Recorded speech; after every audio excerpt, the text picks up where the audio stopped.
किए थे आज बच्चों ने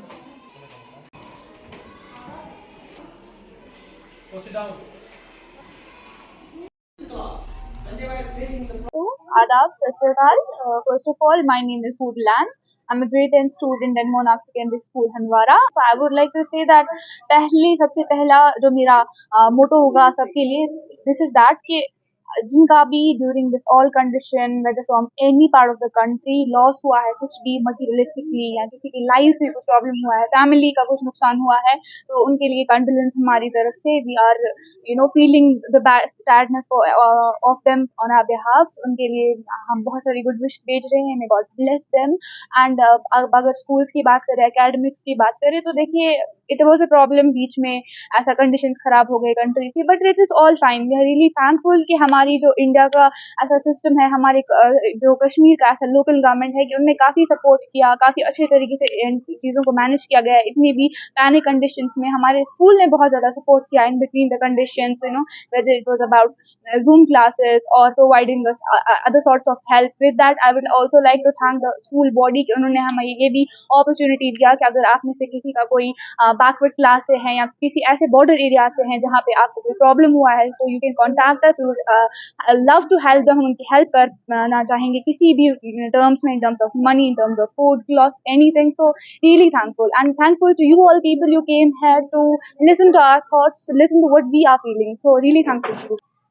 अस्सलाम वालेकुम, मेरा नाम है उज़मा गिलानी. तो बहुत ज़्यादा टफ टाइम था ये हमारे पूरे कश्मीर के लिए, इनफैक्ट पूरे नेशन के लिए बहुत टफ टाइम था. स्कूल्स का बहुत ज़्यादा लॉस हुआ है. जैसे आपको पता है कोविड टाइम से भी हम देख रहे हैं कि काफ़ी दिन स्टूडेंट्स को स्कूल्स डे मिस करने पड़े, एंड बिकॉज ऑफ दैट बहुत ज़्यादा इश्यूज होने लगे, बहुत ज़्यादा लॉस जो है सफ़र करना पड़ा स्टूडेंट्स को. एंड यही सिचुएशन इन आर दिनों भी रही है. बहुत ज़्यादा कॉम्प्रोमाइज़ करना पड़ा हमें स्टडीज़ के साथ, and we were missing the schools, काफ़ी मिस कर रहे थे हम. एंड द थिंग इज़ कि हमारे स्कूल ने एक अपॉर्चुनिटी हमें प्रोवाइड की थी, जूम क्लासेस. तो उससे थोड़ा बहुत हम कॉम्प्रोमाइज़ कर पा रहे थे, थोड़ा मैनेज कर पा रहे थे, कूप अप कर पा रहे थे स्टडीज़ के साथ. बट इन दिनों काफ़ी लॉस हुआ है पूरे नेशन को, पूरे कश्मीर को, पूरे सभी इंस्टीट्यूशंस को, सभी बच्चों को काफ़ी लॉस करना पड़ा. ये चीज़ हम सबके दिमाग में थी कि अगर इंटरनेट बंद हुआ या कम्युनिकेशन सिस्टम्स खत्म हो गए तो शायद प्रॉब्लम्स हो सकती है फ्यूचर में. बट द फैक्ट वाज अब एक ही होप थी हमें कि गवर्नमेंट जो है वो सोचेगी, बच्चों का सोचेगी, इंस्टीट्यूशंस का सोचेगी. ये उम्मीद थी हर बच्चे को दिल में कि नहीं, हमारी स्टडीज पे इम्पैक्ट कुछ नहीं पड़ेगा. And we were also at homes, हम अपनी बेस्ट दे रहे थे. बट द थिंग इज कि स्कूल में जो एनवायरनमेंट मिलता है बच्चे को वो घर पे नहीं मिलता. एक्चुअली बहुत खुशी हो रही है, बहुत टाइम के बाद फिर से स्कूल आए हैं, और घर पे भी बहुत स्कूल को मिस किया, लेकिन एडमिनिस्ट्रेशन ने भी हमें क्लासेस मिस होने नहीं दिए. उन्होंने जूम क्लासेस के साथ साथ भी हमें सपोर्ट किया. ये ऑब्वियसली डर ही लग रहा था कि स्कूल को कुछ ना हो जाए, फ्रेंड्स सेफ रहे तो टीचर सेफ रहे, तो दुआ कर रहे थे कि कुछ भी ना हो. जैसे बहुत सारे बॉर्डर एरियाज में हमने देखा कि वहाँ पर बहुत ज़्यादा नुकसान हुआ है, और आज भी वहाँ पर स्कूल्स बंद है.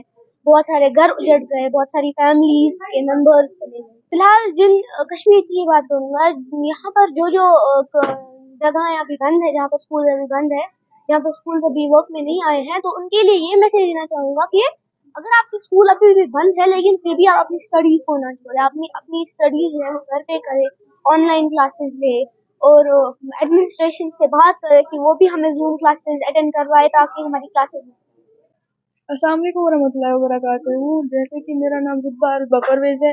I am 10th class student, और मैं ये कहना चाहूँगी कि अब एक हफ्ते के बाद ऑलमोस्ट 1 वीक हो गया हमारे स्कूल रीओपन हो गए अब आज. लेकिन मैं बहुत ज़्यादा खुश हूँ कि हमारे स्कूल रीओपन हो गए, क्योंकि घर में वैसा कुछ पढ़ना नहीं आता था. और हम फिर भी, मैं थैंकफुल हूँ अपने स्कूल के लिए कि हमें जूम क्लास प्रोवाइड की गई, हमें ऑनलाइन पढ़ा गया, जिससे हमारी स्टडीज़ अफेक्ट तो हुई, लेकिन फिर भी उतना नहीं हुआ कि जिससे हमें ज़्यादा लॉस हो सके.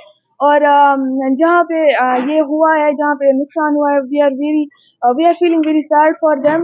उनके लिए दुआ करेंगे. Stay safe and stay blessed. बिस्मिल्लाहिर्रहमानिर्रहीम. सबसे पहले मैं आपको बता देना चाहता हूँ कि आज 8 दिनों के बाद जो स्कूल खुले हैं, बहुत ही ज़्यादा मसरत महसूस हो रही है, खुशी महसूस हो रही है कि स्कूल में रौनकें वापस लौट आई हैं. और जो स्कूल होता है, बच्चा इसकी जान होता है. हम क्लास में, मैं इतने दिनों में स्कूल में आया करता था, बच्चे स्कूल में नहीं होते थे तो ऐसा लग रहा था कि जैसे एक बेजान का जिस्म पड़ा हुआ है. तो बच्चों से स्कूल की रौनक है, रौनकें लौट आई हैं। और सबसे पहली बात, जो दूसरी बात ये है कि जो हम ऑनलाइन क्लासेस दे रहे थे, जो ऑफलाइन क्लासेस होते हैं, तो यही एक्टिविटी इनसे ही जो बच्चों को जो फ़ायदा मिलता है, अच्छा खासा फ़ायदा ऑफलाइन से मिलता है। ऑफलाइन से उतना खासा फ़ायदा नहीं मिलता है। ऑफलाइन जो होता है, जो ऑनलाइन होता है, वो ऑफलाइन को रिप्लेस नहीं कर सकता। हमें बहुत ज़्यादा मसरत हो रही है, खुशी हो रही है। आपको मालूम होगा कि पिछले चंद सालों से कोविड की वजह से, अफरा-तफरी की वजह से बच्चों के अंदर एक लर्निंग गैप पैदा हो चुकी है। पहले से ही बहुत नुकसान हो गया। तो बड़ा ये होता था, ये बड़ा इज़्तिराब था दिल में कि खुदा करे कि हालात जल्द अज़ जल्द ठीक हो जाएँ और हम वापस अपने स्कूल में आएँ। आज बहुत मसरत और खुशी हो रही है कि हम वापस अपने स्कूल में दाखिल हो चुके हैं और बच्चों को देखकर एक बहुत सी अंदर से एक खुशी की लहर दौड़ रही है। सर, मेरा नाम मुफैज़ुल मुज्तबा है और मैं मावर 24 से हूँ, कलमाबाद। जी, नुकसानात तो बहुत बच्चों पर पड़ते हैं, जैसे कि स्टडीज़ पर उतना फोकस नहीं कर पाते हैं बच्चे जितना करना पड़ता है, और जो स्कूल जो बंद होते हैं उससे बहुत इम्पैक्ट पड़ता है बच्चों के ऊपर। वो अपने स्टडीज़ पर फोकस उस तरह नहीं कर सकते जिस तरह वो अपने स्कूल में करते हैं, और घर में भी दूसरे चीज़ों की तरफ लगते हैं, लाइक ड्रग्स की तरफ जाते हैं। इससे अच्छा है कि अगर स्कूल खुले रहे तो ये चीज़ें ख़त्म हो सकती है हमारी इस सोसाइटी में। देखिए, वो तो ठीक भी नहीं है बच्चों के लिए, लेकिन उससे भी बहुत इम्पैक्ट पड़ता है सोशली और मेंटली भी। वो डिस्टर्ब होते हैं स्टूडेंट्स, और स्टूडेंट्स की बात नहीं है, ये ऑल ओवर सोसाइटी की बात है। सोसाइटी भी तबाह होती है इन चीज़ों से। लिहाजा हमें चाहिए कि हम इन मामलात से दूर ही रहे, बेहतर होगा हमारे लिए।